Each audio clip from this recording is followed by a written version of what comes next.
கொல்கத்தா மருத்துவமனையில் கொல்லப்பட்ட மருத்துவரின் அடையாளத்தை அகற்ற வேண்டும் என சமூக ஊடகங்களுக்கு மத்திய அரசு உத்தரவிட்டுள்ளது.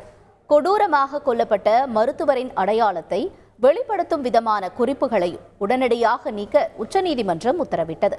இறந்தவரை சித்தரிக்கும் புகைப்படங்கள், வீடியோ கிளிப்புகளையும் சமூக ஊடகங்கள், மின்னணு ஊடகங்களிலிருந்து உடனடியாக நீக்குமாறு உத்தரவிட்டது.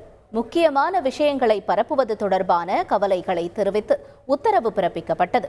இதன் தொடர்ச்சியாக மத்திய மின்னணு மற்றும் தகவல் தொழில்நுட்ப அமைச்சகம் இந்தியாவில் செயல்படும் சமூக ஊடக தளங்களை உச்சநீதிமன்ற உத்தரவுக்கு இணங்குமாறு கேட்டுக்கொண்டுள்ளது.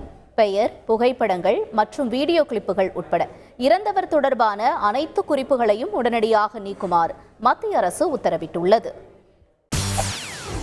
செய்திகளை உடனுக்குடன் தெரிந்து கொள்ள உடனே சப்ஸ்கிரைப் பண்ணுங்க.